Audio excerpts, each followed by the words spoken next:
Ibu, kami dari kelompok 1, saya atas nama Florentina Gloria Bisa. Saya Rizal Gunawan.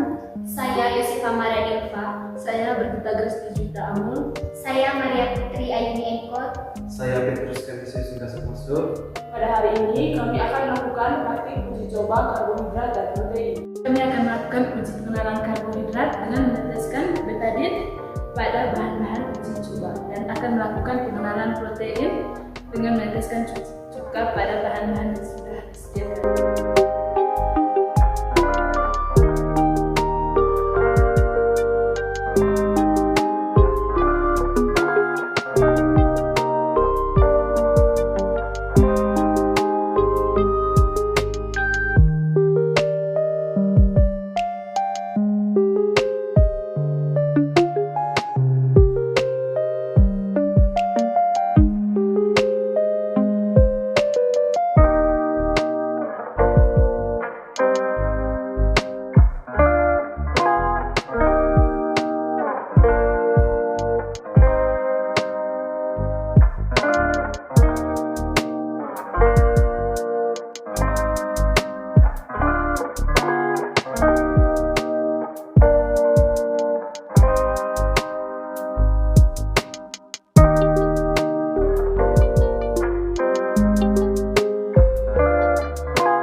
Pada uji percobaan karbohidrat, betadin diteteskan ke dalam putih telur rebus, maka yang terjadi tidak mengalami perubahan.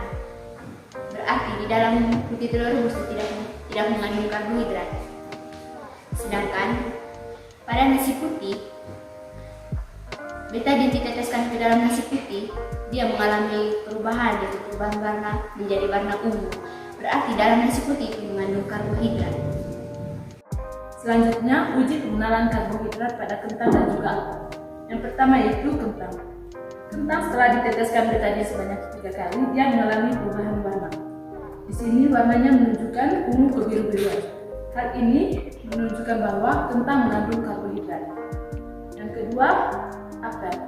Apel setelah diteteskan betadin sebanyak 3 kali, dia tidak mengalami perubahan warna, tapi dia mengikuti warna betadin yaitu coklat. Tetapi pada beberapa bagian apel dia mengandung atau terdapat bintik-bintik hitam. Hal ini menunjukkan bahwa apel mengandung karbohidrat. Selanjutnya adalah uji karbohidrat dari susu bubuk dan roti. Pada susu bubuk, setelah diteteskan betadin sebanyak 3 tetes, warna dari susu bubuk tidak mengalami perubahan. Hal ini dikarenakan pada susu bubuk tidak mengandung karbohidrat. Yang kedua adalah roti.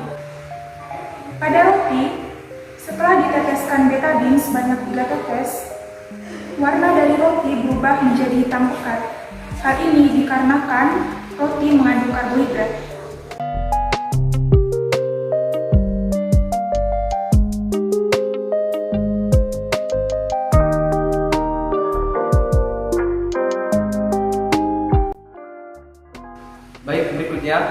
kita masuk pada bagian uji coba protein. Pada bagian ini saya akan menjelaskan uji coba protein pada telur dan juga uji coba protein pada kecap. Di sini kami menggunakan putih telur yang diteteskan dengan cuka. Setelah diteteskan, putih telur membentuk gumpalan putih. Hal ini disebabkan karena asam yang ada di dalam cuka dapat membantu proses koagulasi atau penggumpalan pada telur karena telur mengandung protein. Dan juga asam cuka dapat membantu atau dapat memutuskan ikatan protein yang ada dalam telur. Lalu pada kecap terjadi sedikit perubahan warna menjadi agak coklat. Hal ini terjadi karena kecap mengandung basa sedangkan cuka mengandung asam. Dan hal ini dapat menunjukkan bahwa dalam kecap terdapat atau mengandung protein. Jadi selanjutnya saya akan menjelaskan uji coba protein pada minyak goreng dan susu cair. Jadi yang pertama yaitu minyak goreng. Ketika minyak goreng ditetesi oleh beberapa tetes cuka, maka reaksi yang akan terjadi yaitu cuka berpisah dengan minyak goreng atau tidak menyatu. Di sini dapat kita lihat bahwa cuka berada di bagian dasar minyak goreng dan minyak goreng berada di bagian atas cuka. Atau kesimpulan yang dapat saya ambil yaitu minyak goreng bukan merupakan protein. Berikutnya adalah susu cair. Ketika susu cair dicampur oleh beberapa tetes cuka, di mana susu cair mengandung kasein yang bermuatan positif, sedangkan cuka mengandung ion hidrogen yang bermuatan negatif, menyebabkan reaksi tarik-menarik yang mengakibatkan adanya gumpalan. Sehingga struktur susu yang awalnya cair berubah menjadi sedikit kental. Jadi dapat diambil kesimpulan bahwa susu merupakan protein.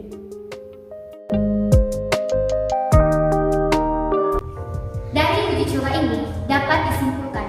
Yang pertama, pada pengujian ini digunakan 10 sampel bahan makanan yang diujikan kandungan karbohidrat dan proteinnya. Dari 10 sampel bahan makanan ini dibagi menjadi 2 bagian. Bagian yang pertama ada 6 sampel bahan makanan yang akan diujikan kandungan karbohidratnya menggunakan indikator betadine. Nah, 6 bahan itu antara lain ada putih telur rebus, nasi, kentang, apel, susu bubuk, dan roti. Kemudian yang kedua itu kesimpulan mengenai hasil dari percobaan. Yang pertama itu bahan makanan yang mengandung karbohidrat yang diuji menggunakan indikator betadine adalah nasi, kentang, apel, dan roti. Sedangkan pada putih telur rebus dan susu bubuk tidak terjadi perubahan karena bahan makan keduanya tidak mengandung karbohidrat. Kemudian pada bagian kedua ada 4 sampel bahan makanan yang akan diujikan kandungan proteinnya menggunakan indikator cuka. Nah, 4 sampel bahan makanan tersebut itu ada putih telur mentah, kecap, minyak goreng, dan susu cair. Lalu, bahan makanan yang mengandung protein yang diuji menggunakan indikator cuka adalah putih telur mentah, kecap, dan susu cair. Sementara pada minyak goreng tidak terjadi perubahan karena minyak goreng tidak mengandung protein. Sekian uji coba protein dan karbohidrat yang telah kami lakukan. Kami anggota dari kelompok 1 pamit undur diri dan mohon maaf apabila ada kekurangan atau kesalahan dalam penjelasan maupun dalam artikel kami. Sekian.